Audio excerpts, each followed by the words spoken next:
Very quickly, the Kogi State Commissioner of Works and Housing, Abubakar Ohere, says the state's infrastructure revolution of the state governor, Yahaya Bello, is on course. The commissioner was speaking during his inspection of some completed and ongoing projects within the Lokoja metropolis. The inspection done alongside other state commissioners include the Civic Center, which is 90% completed. The Works and Housing Commissioner says the majority of the township road projects in Kogi State have been completed with high standards, while others are in advanced stages of completion.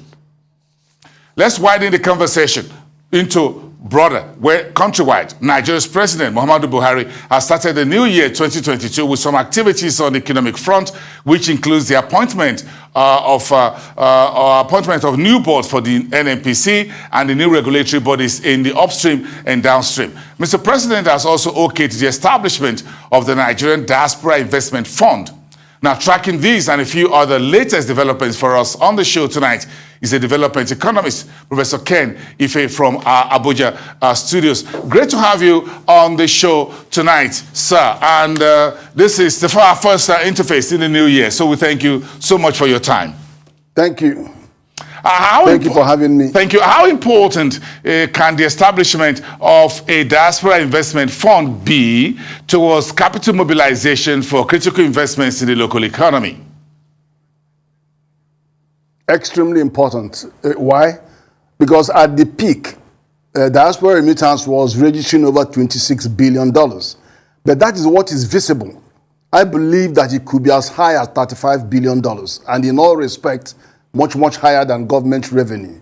So it's a significant amount of money to expect to hit the formal channels.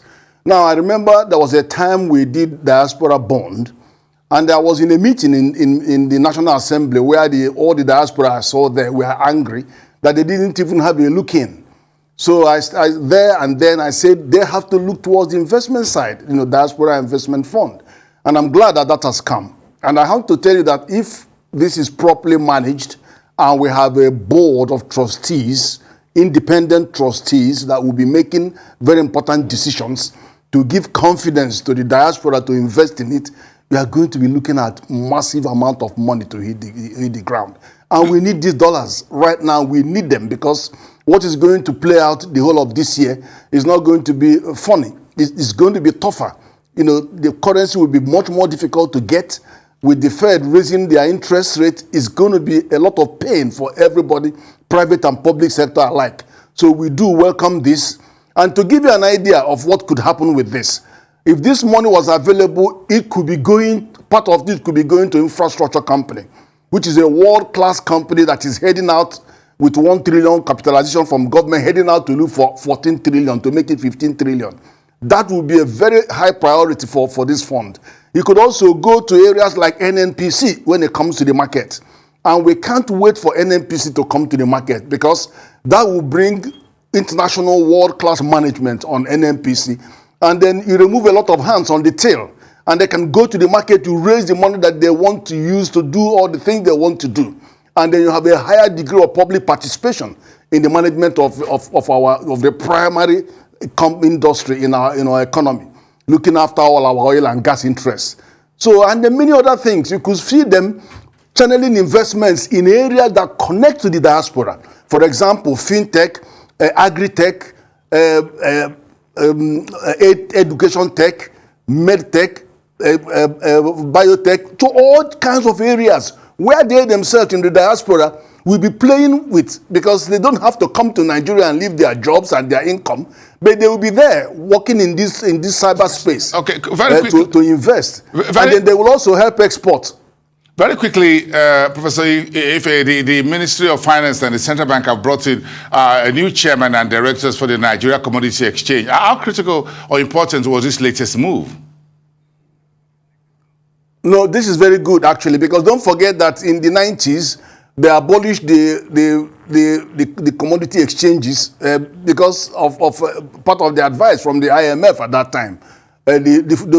So this time round, coming back, they will help our exports, because some of the products, aggregation of the products, a lot of them are happening at the presidential value chains, but it's not just aggregation and storing and warehousing and transportation, but you need guaranteed purchase of some of these goods. and then you have bulk trader organizing for. So they have a major strategic role to play to organize our exports and give us a much more sustainable capacity, export capacity, and more able to supervise conformity with all the requirements, export requirements, conformity assessment requirements. So that's a very, very critical board that you are having here to bridge that essential gap. Okay, so just on a final, you touch on the NNPC Limited, a new board and management. This SEC says it wants the NNPC to be listed on Securities Exchange. What's your view on that? How should it be done?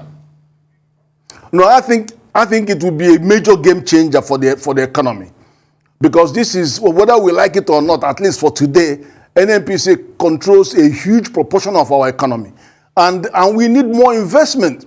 The most investment have been upstream. But with the upstream and downstream, and upstream, midstream regulatory agencies, you have to move beyond regulatory agencies to actually investing and bringing investors. So if you push NNPC to the market, they will raise money from the market, and then they will be more amenable. They will invite a lot more private sector to take part on the midstream and downstream activities.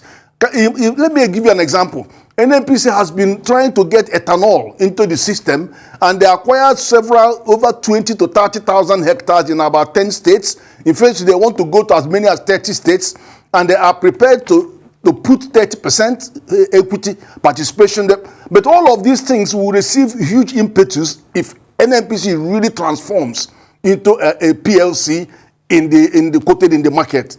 You will have better response from investors, foreign investors, domestic investors, and all that midstream and downstream space will have a lot of investment flowing into the area. So he is very, very critical. That company floated in the market is very, very critical to opening up the space in our oil and gas industry.